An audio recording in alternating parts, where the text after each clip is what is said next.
Hi, I'm Shaun Reynolds. And I'm Rachael Reynolds. And welcome to What Was I Made For? The podcast about doing what you love and prioritising your happiness. While we aim to inspire, motivate and entertain you, please note that we're not licensed therapists or certified experts. So if you're considering major life decisions like starting a llama farm or quitting your job to become a professional skydiving instructor, maybe get a second opinion. Enjoy the show. See, I just do what I want, do what I love. I don't want to stop, don't want to grow up. Just me being me, don't follow the crowd. Don't be a sheep, look at me now. But now it's time to make more, create more. Looking at the points cause it's time to take score. Feeling like I'm grown now that I can face more. Got one question, what was I made for?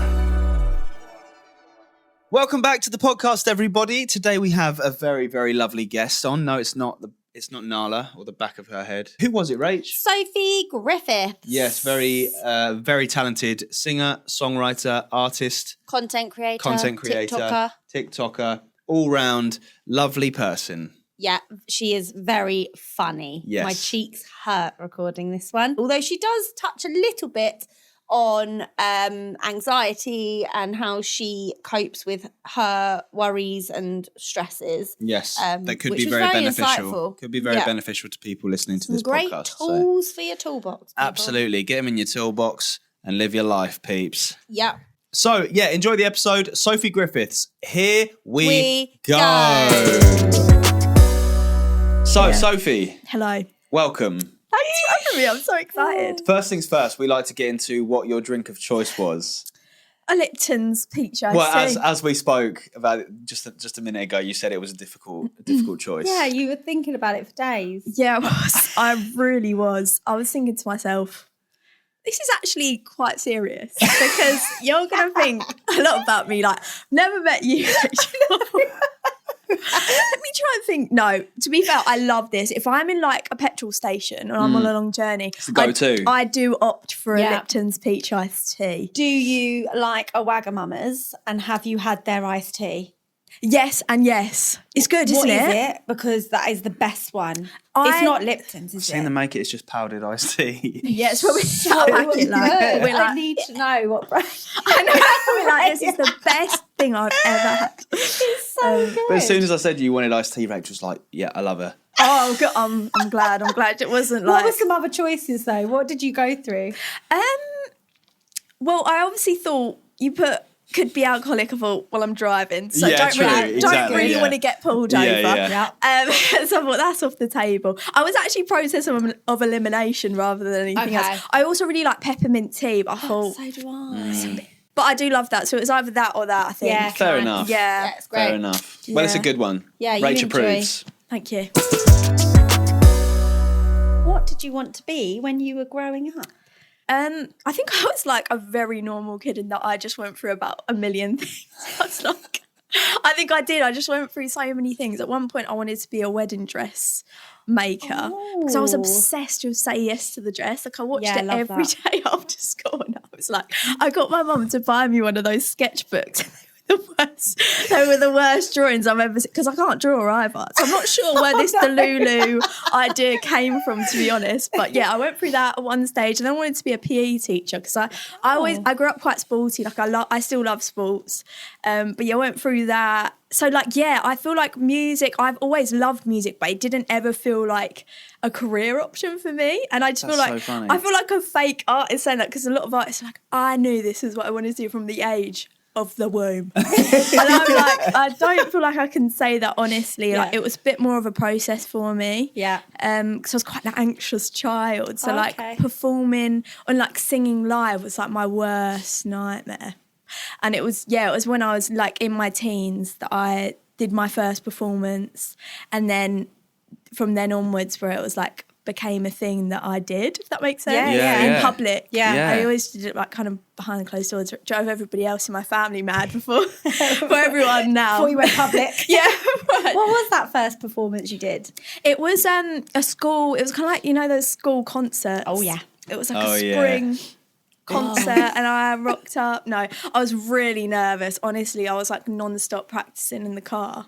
I think I drove, like literally again, I drove my family mad before I did any live performance, and I was really nervous. I used to just sing in the shower, and then there was this thing at school where they had a singing teacher come in, like a external person. Okay, yeah. And my mum's like, you love it, like, do you want to go and do it? And I was like, all right then. So I went in, and like we just had a chat initially, and he was like, what music do you like? And I've always been like a little bit abnormal for my age because I really love old school music. And my dad, we call him DJ Jace because he's always on the decks, and he's has always been like really influential in my music taste. And I grew up listening to a lot of Motown music, and he loves 90s music and 80s or whatever. So I was like, I love Stevie Wonder to this guy. And he was like, okay. And then from then on, we kind of like bonded over that. And I just went in for 30 minutes a week, and I just jammed Stevie Wonder with him. Love that. And he was the one that put me forward. Like, I wouldn't have dreamt of putting myself forward for that. But I'm glad he did, because after that, I just kind of caught the bug for it. And do you know that rush you feel after coming off stage, where I was like so nervous before, and then, you know, it kind of went well. And I was like, I shocked myself that it went well because I wasn't expecting it to. Yeah. And I just felt like, oh my gosh, I could actually perform if I wanted to. And I just did. So how old were you then? 14. 14, and you've done it ever since then? Yeah. Amazing. Yeah, started doing like open mics and stuff. My mum's always been like my number one roadie, bless her. She's the best. Yeah, she actually is the best. She'd take me like everywhere. And then, I started doing busking because I did GCSE music, and I met some musicians there. And we went out busking locally in the summer after my GCSEs. And that was like kind of like my part-time job. Because you can make a fair bit of money from busking, right? Yeah, you can. Especially like if it's in the summertime and people are feeling good. People can be really generous of it. And I was so surprised about that as well, because I always thought, I didn't think that you did it to make money. I thought you just did it to, you know, a bit of exposure and stuff like that. But we ended up making like a fair bit of money that summer. Nice. I was well chuffed about it because I'd actually had money to spend when I went out with my friends for the first time. And this might be a really silly question, but I don't know anything about busking. Does it cost to do it? Like, do you have to get a license or? Yeah, it depends where you go. So where we started, it was free. Literally, you just rocked up, and then you'd probably get asked to move if you're a bit loud. But in London, you actually have to audition. So I had, no way. I had I still have a busking London license, and it's an online process. You literally just like record yourself doing it. So we recorded ourselves doing it in Chelmsford, which is where I started, and you either get accepted or you don't, and then you get a couple of hours at whatever station you choose, basically. So they'll give you like Liverpool Street, Waterloo, like all of the big stations, and they have like a spot there. Mad. And 2 hours you get. Or you can obviously apply for more, but because there's a lot of people, you generally don't really get that. So but so everyone you see in London has like got a license to be there. That's so crazy. Yeah, and it's so important to know that, because I think I know that when I was doing it, some people like look down on you, and it's like, no, think actually, you're like begging or something. Yeah. And it's like, no, actually, these people, this is their job. Like a lot of people do it full time. Actually, like you can earn a really good living from it. And like the underground, you have to be over 18, and that's even harder to get into. So if you see people in the tube, that's really hard to get into. But people are there making a legit living in this busking. That is fascinating, isn't it? I never knew that. No, well, I didn't know that until I did it. So it's like understandable. I think it's something that you wouldn't know unless you were doing it. But I found that super interesting. But that was a real starter for me. And I got a lot of shows and gigs from that as well. Because obviously you're literally on the street and people are like, do you want to do this? And you're like, sure. Brilliant. And you go from there. So it was a real starting point for me, actually. Do you find as well, if you've been out for a couple of hours busking, do you notice your followers go up after that, like, sort of period? Yeah, definitely, you do. And like you get people obviously like filming you, tagging you, and one day, this is actually I had forgotten about this story until just this moment. You've reminded me. The Love Island star Olivia, she was Olivia Buckland. No, she's now Olivia Bowen. She won the first, was it the first? I think it was the second. She got really far in the second season, and they're married now with a baby, and she lives in Essex. And we were performing just one day, like, because at that point I was in music college, and this was my part-time job, literally pretty much through music college as well. And she came along, and I'm singing. Do you know when my heart starts like? I was like, "Oh, do you recognise her?" I was like, "I better not mess this up now." But yeah, she like fully like stayed, filmed us, and put a tenor in, and the drummer that I was with.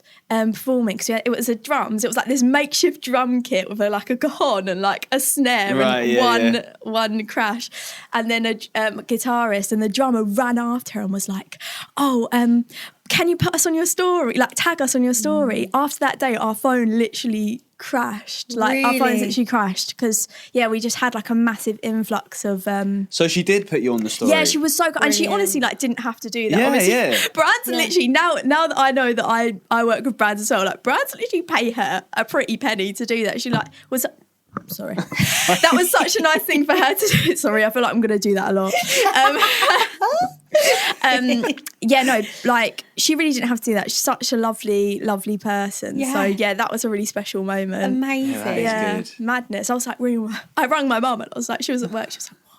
And I was like, you'll never guess what's just happened. So yeah, crazy. But it's that classic thing, isn't it, that you just don't know who's listening and who's watching. 100%. You just don't. It's so true. But that has, I mean, I've always thought actually when we've walked around London, I'm like, everyone is so good busking. Like, where are all the... Yeah, that's true. London does seem to have... How are they all so good? Yeah, talented buskers. That makes sense then. If they're actually auditioning to get in, that's insane. Yeah, and a lot of people get a lot of opportunities from busking London, because if you see a busker there, they're usually with an association. It's not always busking London. It can be different ones. But it's a really legit thing, so it's good. Do you see that as something that you are you still doing that now, a bit of busking? Or? Well, I wasn't, because I stopped when like kind of TikTok started happening for me, and I got a team and stuff, and obviously that was in lockdown, so nobody was doing it in lockdown for obvious reasons. It was like no man's land everywhere. So I naturally kind of stopped at that point.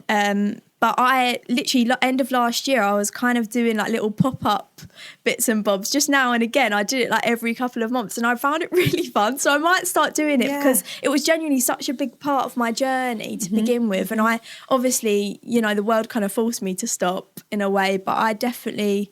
Yeah, I think I'll probably keep going with those little pop-up things. Do you get to keep your London licence kind of indefinitely? Yeah, I believe so. Yeah. So I think unless obviously you don't do it for ages, and then they're like, are you still still wanting this? And then you have to like go yes and whatever. So but yeah, it's really fun. Right. So going back a little bit then, so you did music GCSE. Yeah. And that's where you were starting to think that this was something I could do. Yeah.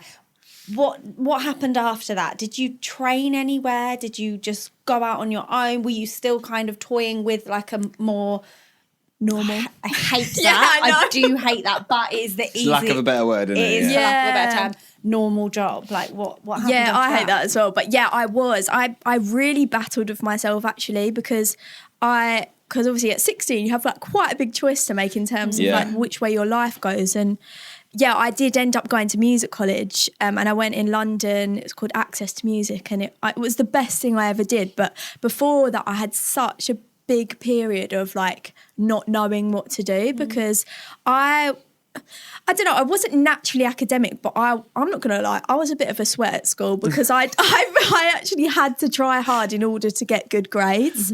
And, as a result, I was in top sets, and like the school were like, you should really be thinking about doing an academic thing. Like I literally got called in for meetings with like the head being like, you should be doing an academic. And I was like, I want to do music. Yeah. Like, I actually really want to do music. Why were they putting that on you though? Is it because you were going off the rails? Like, were you going? Were you? It's everywhere. No, it's like, were they like being like, I wish you'd focus more on your schoolwork? Well, I think I put down like the music college that I was like planning on going to, because I think you have to like kind of let them know in some way when you put your options or something. So this is them just being like, no. They were like, no, go. No, they were just like, I think as well, they have like a bit of an ulterior motive in terms of if you're getting good grades and it looks good on them if you stay on and stuff. So I think it was kind of a bit of both. I'm not really sure. Either way, I didn't listen to them. Good, My yeah, parents were actually like a really big part in me making the decision to go to music college, because I, again, like coming from a place where I was really anxious to even start doing this. So like my self-belief, that's something that I've always really struggled with, and I have a lot of imposter syndrome. Like I still battle with that quite a lot. And my mum in particular was like, do you know what, Soph? Life is really short. Do something you love. Like, you might as well give it a go. You're young. You're really good. Come on, you can do it. I think I would love your mum. Yeah, same. She, honestly, sounds like she's a legend. she really is a legend. And I'm so grateful for her, because honestly, I think, you know, her support has been like instrumental in me, you know, following this. Oh, that's really special. Yeah, Lovely. it is. So yeah, I did go to music college and I loved it. And I think I'm still in contact with like so many people I went to music college with. And one of them is my guitarist. Amazing. Now, my session guitarist. Amazing. And I still work with like some drummers that are from my music college. And yeah, I loved it. And yeah, I think I found my people when I went there in a little bit, because where I come from. So like, I literally live in Essex, but where I grew up, like it was very much like you go to school, you get your A-levels, you get a degree, and you get a normal job. Like neither of my parents have that. My parents have actually from really humble beginnings, both of them. Dad doesn't even have A-levels. He's just got GCSEs. My mum's got A-levels. My mum's really smart, but both of them are really smart is what I'm trying to say, but they didn't have the opportunity to do what they wanted growing up. And I think that's what they wanted for me and my sister, like to kind of be like, do you know what? Now you've got the opportunity to take it and try and do what you love, because, you know, they've done a job that, you know, they're good at, but it's not their passion. It wasn't the big dream. Yeah, it wasn't the big dream. Yeah. So they were just like, you know, just go for it. Why not? Yeah, it's so interesting that you said about how you found your people. You are the second guest. James Hume, West End star, said exactly the same. He said, when you find what you're supposed to do, you also find your people. It's a sense of belonging, isn't it? It's a sense that that's where you find yourself, and you find yourself with people that have a very similar mentality to you, and that just means it's kind of validation that you're not a weirdo. Yeah, you know, there's other people that think the same way. Yeah, right? 100%. Like I completely agree. It's a thing of, again, they have like similar interests as well. Like I have always been the girl that like loves listening to music and like loves older music as well, and like a lot of my friends were just like at the party like putting on the and obviously nothing wrong with that as well, because that's a music genre in itself, but like I've always been a little bit different in my music taste as well, so I'd never had anyone to share that with at school.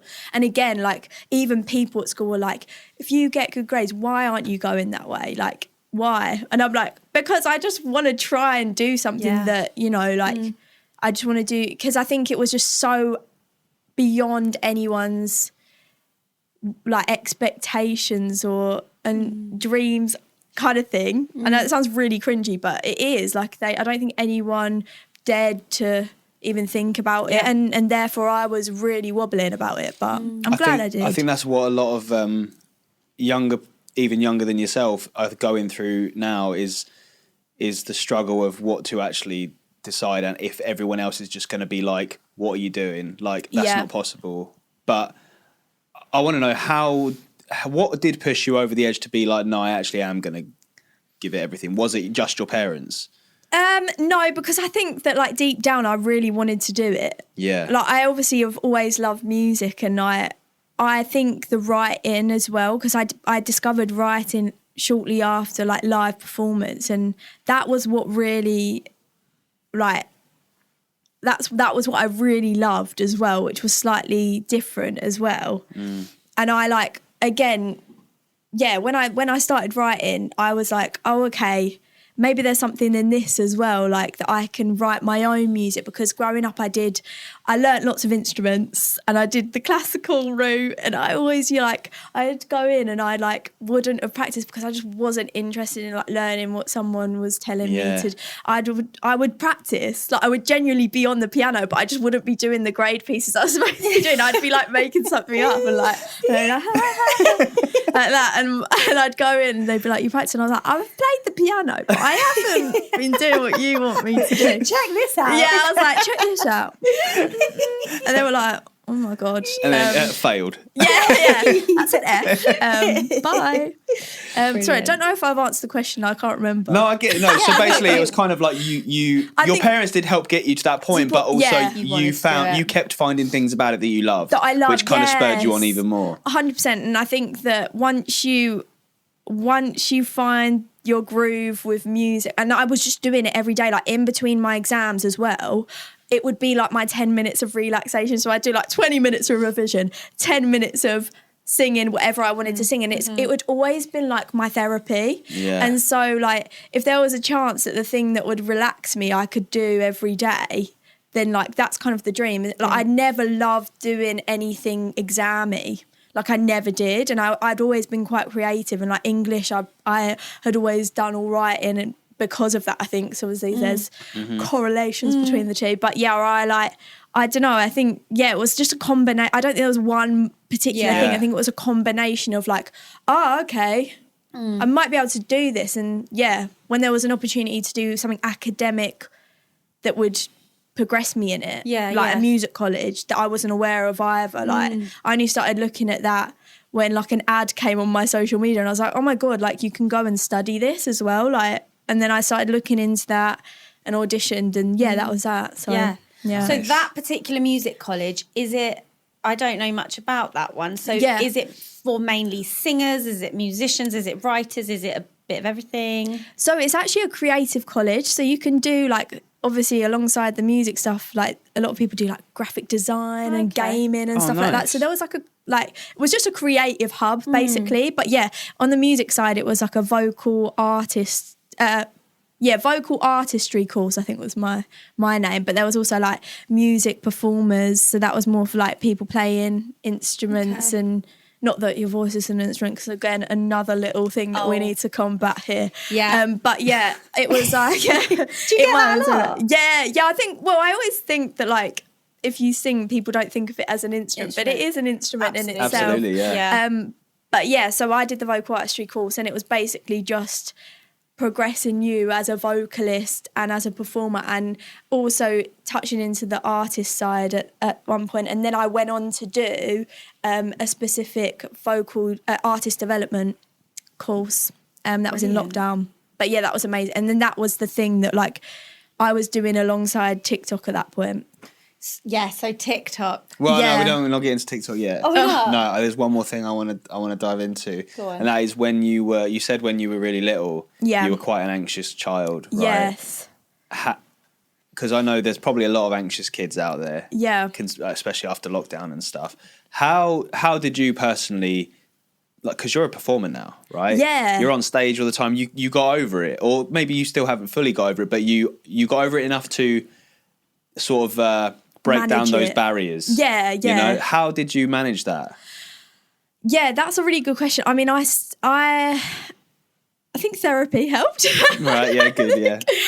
I started having that, I think when I was like 16, 17, because I think growing up, like you were just called like a worrier. Like it wasn't like ever anxiety. It was like you were just a worrier. And so I think like therapy really helped me to navigate it, because I just have ways of managing myself now. Like I think the minute you're responsible for your own like well-being in that sense, like you shouldn't be relying on anybody else to help you in that. And I think I learned that when I started doing this, because it is like you have to work well under pressure, like the performance side in particular. Like I'd have like rituals basically. So like if I'm, especially now that I'm working with other people in sessions, like other writers that I really look up to, and I'm like, God, I really don't want to mess this up. Yeah. I have things that I do.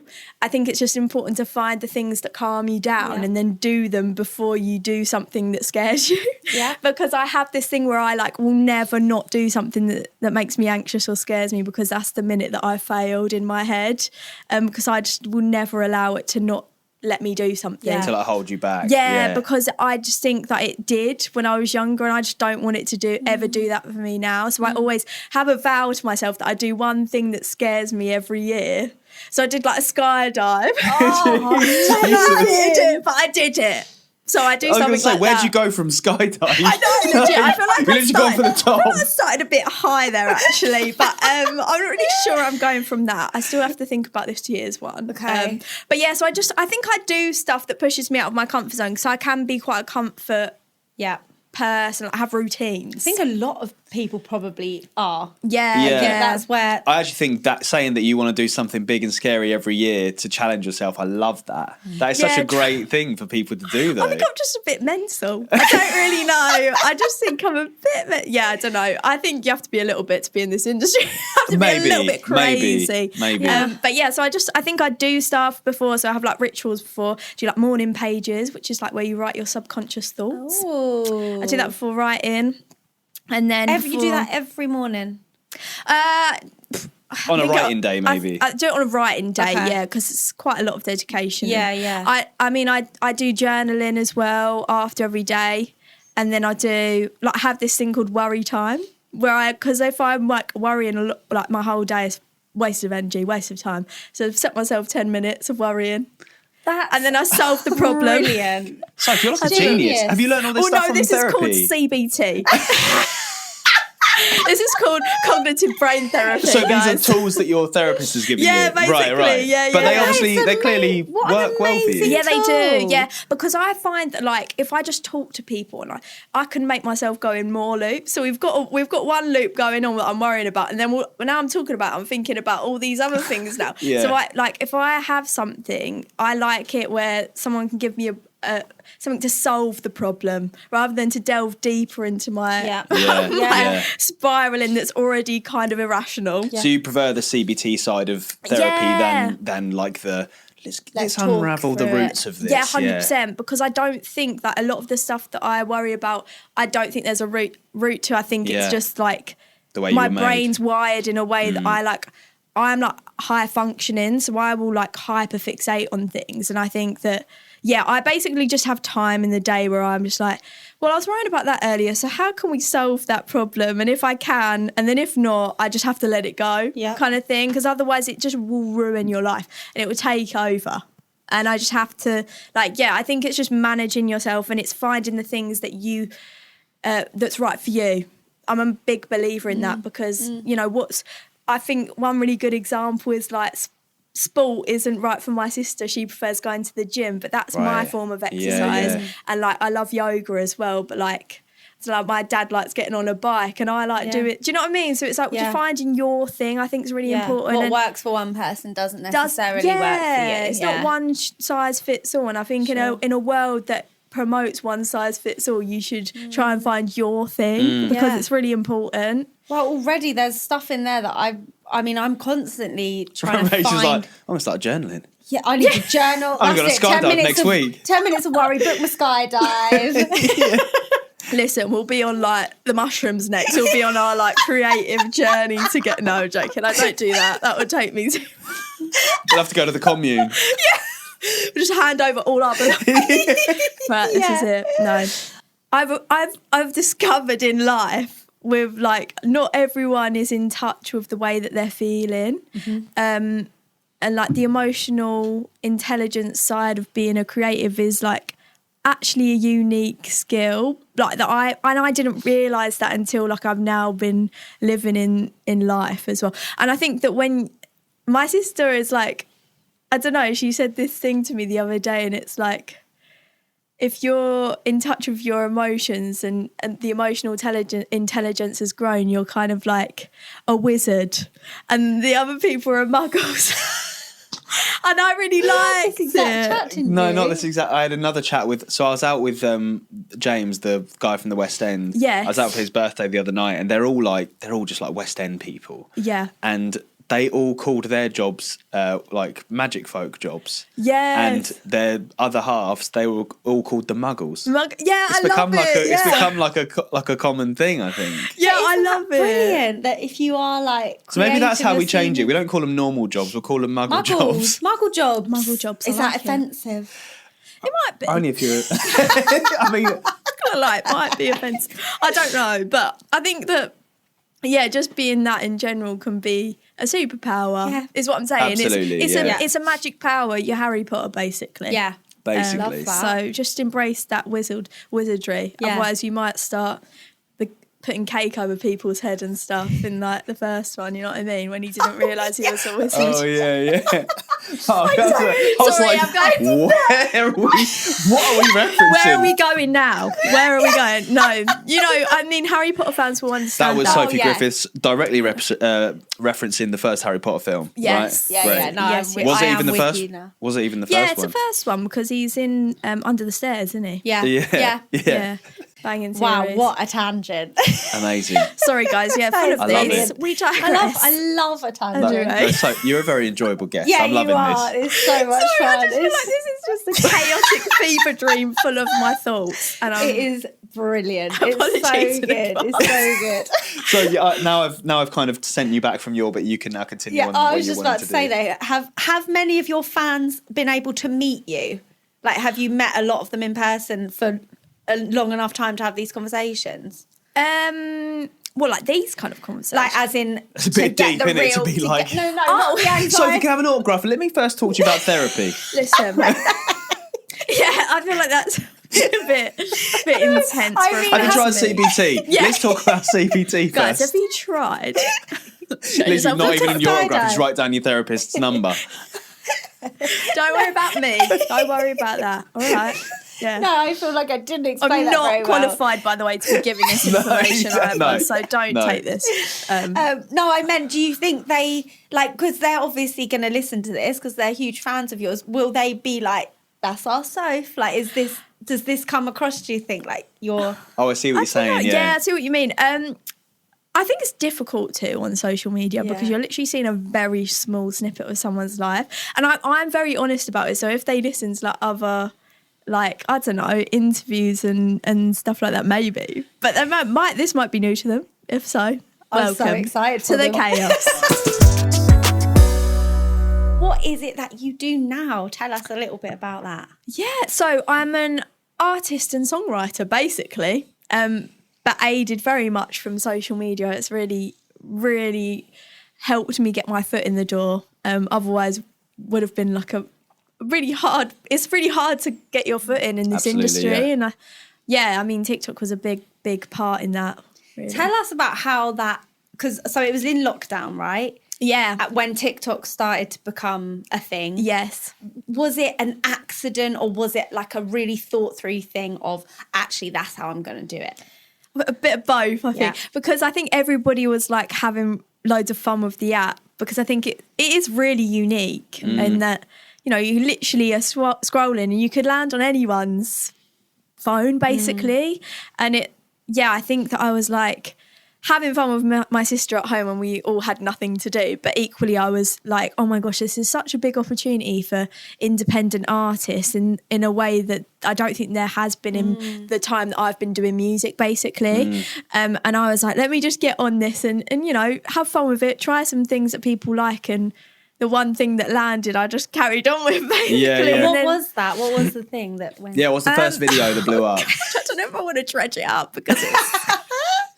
But basically, I'd always done some form of rewrite, but I was like using theme tunes and like rewriting the words just to like random scenarios. And I don't ask me where they came from either, but I did this version of EastEnders and it was like to my mum. And I was like, please don't call if dinner's not ready. I don't want to know unless it's ready for my belly. I mean, I don't know, guys. And people just went crazy for it. I don't know what was going on. And I was doing like really serious covers as well, like alongside that. And obviously that was the one. But it's like that, the ridiculous ones that go viral. I know, yeah. And then obviously like I was trying that was really fun to do. And don't get me wrong, I love having fun with it because I think that's the whole point of the app. And a lot of the industry can be super serious. So I was like, let me just have fun with this one bit that like literally doesn't, well, it obviously matters, but like you can have fun with it basically. Yeah. So I carried on with those, and obviously they've evolved into just like me rewriting songs and making them relevant to like everyone's daily life because I think everyone's just looking for a bit of like in their day, Escape. aren't they? Yeah. A bit of escape. Yeah. Like, and that's I think that's why people connect with them, and so yeah, it was intentional, but also like a bit of an accident in the stuff that kind of happened, because you don't actually know what's going to land. Like you could spend hours on a bit of content, and then the bit that goes is like the bit that you spent 5 minutes on, and that's sod's law anyway. But yeah, so bit of both. And then obviously as I've started to release music, that's become a big part of my page as well. So yeah, a bit of a combination, and it's been a journey. Yeah. Was there like one video that it was suddenly like, boom, there we go? Was it like a snowball effect? Well, I think snowball, but there were like a couple of ones I was like, oh my God, like this has actually gone beyond. Like you don't ever think, you're like, let me just try this, because I think, like I had fun making it and I think people might like it, but you never think that it's going to be like boom. And I had one that hit like 7 mil, and I did like a version of Islands in the Stream, but if it was written about like modern dating, because obviously at the time everyone was locked in and nobody could go on like actual dates, and the ones that you went on were like, you were like 3 meters apart. So it was like kind of a bit awkward. Sexy. Yes, crazy, guys. But yeah, so I did that, and yeah, that blew up. And then I had, obviously last year in terms of my music was like, I think that was where I got my foot in the door in the industry wise. And I wrote a song about it as well, because it's genuinely something like, I'm a serial singleton, guys, like seriously now, like seriously single. And I was like, let me just write about a song about it. And that blew up on TikTok as well. So like, and then obviously that happened at the beginning of last year. And so, yeah, it was a couple of things, but yeah, I mean, it's just been a bit of a bizarre journey. It's because you clearly write really relatable stuff, though. Like, people are obviously watching it and listening to it thinking, yeah, I know exactly what she's talking about. What she means. Well, yeah. I mean, I think so. Yeah. I think so. Like, everyone knows what it's like. Don't call me down, Mum, unless it's properly ready on the table. I've got stuff to do. And they're like, do you want to lay the table? And you're like, oh, okay. To be fair, that is you, though. Rach, dinner's ready. I'm like, I've not quite finished, but okay, I've come down. Yeah. Still in the saucepan. Like, that's not ready. 5-10 minutes on the timer. Yeah. Listen. With social media, a lot of the time, you get out of it what you put in. Yeah. And I think if you're consistent with it, which is one thing I've always thought about you, is that you are very consistent with your socials. You're like really good at putting out loads of stuff. And I think that's probably why I followed you. I probably followed you in lockdown. I wonder if there's a way you can see when you followed someone, but it probably was. That'd be good. Probably was then. And it was just because you were everywhere, I think. I'd be keep scrolling and your stuff would just be coming up all the time. When it's like, do you like this? No. Go. How about now? Yeah. Because you've now got this following and things are going really well for you, does it create like a pressure to stay at that level and only grow, or is it actually quite a reassuring feeling of like, cool, I'm quite happy with how this is going, I'll just carry on? I think it's human nature to be like, you want to reach as many people as you can with your music, and like I think I definitely felt the pressure initially to like, oh my gosh, like I've done one thing and now I've got to keep up with it, otherwise people are going to think like, I'm one hill wonder on this app. Like I definitely, like that's a really good question, because I definitely felt that. Yeah.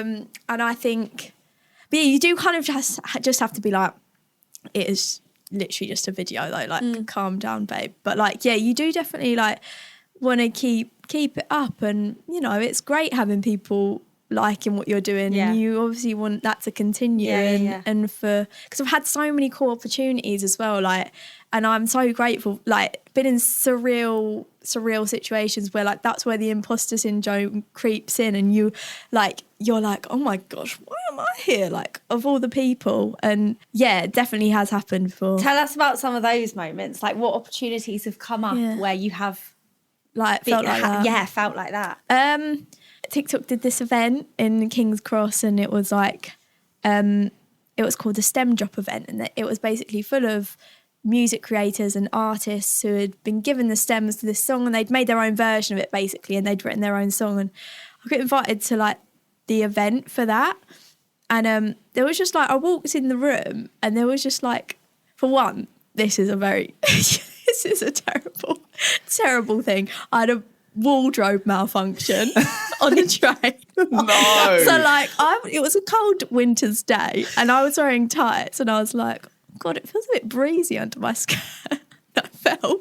I had this massive hole. It was like that. So anyway, I got there and I didn't take my coat off. They were like, can I take your coat? I was like, no, don't take my coat, please. I'm freezing. I was like, please don't. No, for one, it was right in my crotch as well, so it would have been a lovely sight for people. No. Anyway, so I got there and I'm already feeling a bit nervous, and I walked in and like, blimmin' Jaden Smith is the compere on this thing. Simon Cowell, Dynamo's there. Met Dynamo. That was so sick. And he did a magic trick on me.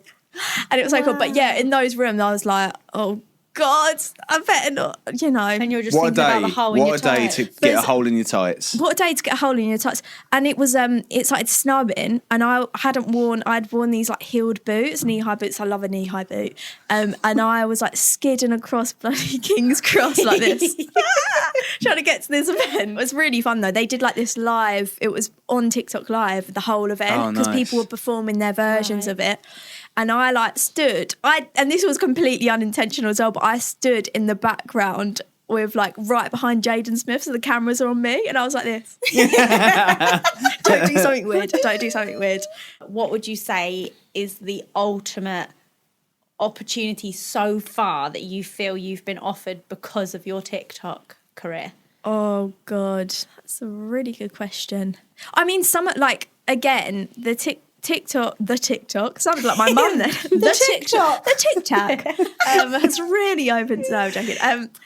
Yeah, I think like some of the opportunities in terms of writers, which is like super music geek of me, but like I've written with some of the people that I like have grown up admiring and like following their work. So like some of the, like for me, that is a really massive milestone for me, and days again where I've like quite, well, not literally, thankfully, but like pooed my pants going into those sessions, because you're just like, and luckily they went really well, but like you're always like, the pressure. The pressure. Yeah. But like, so I think that combined with those events, when you're in real life with people that, I don't know, you've seen on the telly, or like, you know, your mum's a fan of, or like, you know, you're a fan of yourself. It's really difficult. But then also like people are just, they're human beings. Like, do you know what I mean? That literally human beings, and, you know, I don't know.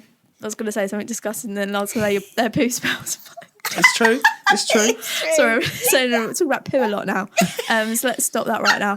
Let's not talk about poo anymore. But yeah, so they're probably one of the moments where I pinched myself. Yeah, so you just dropped a new single.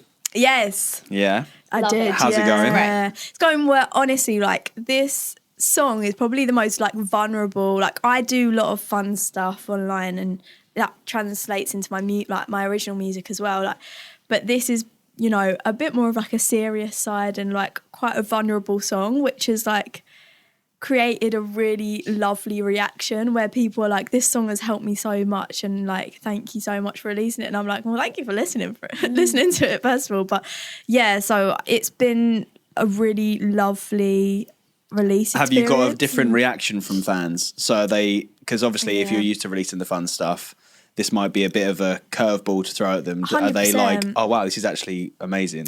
I think so, yeah. It was like, I was nervous because obviously it is like slightly different, but you know, it's still me. Exactly. And it's still music that I made, and you know, it's got my stamp on it. So I think that they were like, oh, like this is different, but we actually really, you know, it's great to show all sides of you. Yeah, 100%. Because I think so. Like one human isn't just one side, like one thing. So yeah, it's been really lovely, and like, got something exciting happening with it, which I'm actually not allowed to share, but it's like mid this year is happening with it. So I'm really excited about that. But going well. And I did some really cool content for it where I went into London and I put on like a bit of card, like tell me one thing you love about your body, and I stuck it on a mic stand and just let people like walk up to it. And I mean, it was quite hard. People just don't want to be on camera. They've got something to hide. Don't know what's going on, but they just don't want to be. You literally had the mics. Were you there, like encouraging the mic? Yeah. Okay. But I think because I was in London, I think they thought I was trying to sell them something. I think because I was going up to them, and they were like, no, not today. And I was like, I'm not. Or you're like on The Apprentice or something. I know. I'm not trying to like. Okay, I don't know. I'm not trying to get cheesecake. I'm like try. No, I wasn't like. I was like, I'm not. That's what I ended up starting with. I'm not trying to sell you something. this is not a sales pitch. I'm just asking you to do something. But then that is what all salespeople would also say. So, exactly. Yeah, And then exactly. I was like, is this a double bluff now? Is this a double bluff? Yeah. No, but the ones that we did get was so lovely. Like, and it's so good. important. I think like a lot of the time we like put ourselves down, and it was nice to ask people to think about something that they love about their body, and it's just a really cute little compilation which I've put up. So, but yeah, it's really good. That's what I'm talking about. So if you're good at your social media. I do think you're good at it. Thanks. You put such a a lot lovely of thing to do. thought and time into it, which I think is very necessary. I think a lot of young artists could take note of that, and I think it's vital these days. Not just young artists as well. Well, no, and that's, to be fair, yeah. A lot of artists, sort of more established artists, are now trying to adopt your methods and other people that are doing the similar thing to you because they know it works. Yeah, I mean, I think it's just the world that we live in now. Exactly. Like, it's like, it sounds harsh, but it's like an adapt or die thing. And I get it because, like, you know, it's hard for people. Like, a lot of artists tend to be like quirky, eccentric people that just want to write good music. And of course, that's everyone's goal. But it's just like, for me, had I not had the social media, I don't know where my footing would be, because I don't know it. Like, my parents aren't in the industry at all. Like, my family are musicians, but like they do it for the love of music rather than like jobs. So I is was it like hobby musicians? Like they just do it on the side? Yeah, literally. Like, my granddad was like one of those annoying people that could pick up any instrument and play it. And my Amazing. mum's a pianist. Like, my dad isn't a musician but loves music. So like, I was surrounded by people that loved it, but like, again, there wasn't someone that I knew that was doing it as a job, or even like in the business as a job, which is obviously really helpful if you're a young artist. So like, yeah, I think that, you know, if you're an established artist already, I get it, because like, it's a tool. So why would you not boost what you're already doing? You know, for me it was like a big springboard, but like for some people it's just, you know, a boost. So, but yeah, it's important. I think, I just think I get it, because I have so many friends that are like, I hate doing it, and I'm like, yeah, but if you just think of it as some fun, because literally it isn't that serious what you're doing. You're literally filming yourself and you're putting it on the web, on the line. So yeah, I just think if you have fun with it, you can't really go wrong, can you? That is great advice. Yeah, I've got a lot of friends in the industry who loathe it. Yeah, who just I hate get doing it. it. Yeah. But it's a good way to think about it. Just, you're literally going out, having a bit of fun, shooting some content. Yeah. And then maybe grab a bit of lunch afterwards. You know, like, Yeah, just make it a bit grabbed like a day out. coffee afterwards and we had a chat. Yeah, so it's just not, like, it's nice. And I get it, because as well with that, I drag my sister to it, because I don't like it. Can be quite daunting doing the content itself. But if you've got like especially if it's in public, like when it's just you and the camera, it's less daunting, obviously, because you know, whatever. But if you're doing something in public, I get it, because like that was scary, like going up to people and then being like, go away. I'm not trying to do anything bad. This is supposed to help you. I think people are so like jumpy in London. I think I'm going to try and like nick their wallet or something, like run away. I'm like, no, guys, just tell me something you love about your body, and they're like, no, I'm late for work. And you're like, okay. You're like, okay. But yeah, I do get it. It can be daunting, but yeah, it's such a big, like, I think an opportunity is the way to look at it for like a lot of young creators, or like even established musicians, really. I know so many, like, you use it a lot, and I love your content as well. Like, and I think even producers, writers, like, they can just like promote their work so much. And I see loads of dance content as well. Like, But it's a free opportunity. Yeah, it's you free. don't even have to pay for it. Legit, you don't, and there's so much you have to pay for in this industry. Yeah. Oh like, God, yeah. You know, like making a song is expensive, and I think that, you know, it's the one way that if you're with a label, like, it's the one thing that you don't have to. The label doesn't have to put money in for you to then earn back in your music. You've got to take the freebies these days. You've got to take the freebies. It's the cost of living crisis, guys. Exactly. Seriously. Maybe a little bit too dark. You don't have to talk about it, but I try and listen to it as if I'm somebody who wants to kind of aspires to be somebody like you. And I know one thing that maybe people would be wondering is, have you had to face any negative side of things by putting your content out online? Yeah, definitely. I have a rule of myself now of like, if a video reached a certain number of views or something, I just don't look at the comments, because I'm like, do you know what? There's always going to be people. There's always going to be people saying that, you know, whatever it is that they don't like about what I've done. And I'm like, I think a lot of the time with like girls as well, in particular, it's about appearance. And I think that's such a shame, because then that makes young girls hyper fixate on appearance in a world that already makes you look at the way that you look a lot more than is necessary. It's not that deep. There's so much more to someone than literally the way that they look. And like a lot of the time I just have stuff about the way that I look, and I've reached a point where like, you wouldn't be human if it didn't affect you. Sure. Like, because a lot of people are like, it doesn't bother me. It goes straight over my head. And like, to an extent, like, you can laugh about it, but actually at the end of the day, so that is a personal comment that someone's just made to you, and it's like bullying on a large scale. So it's like one way that you can just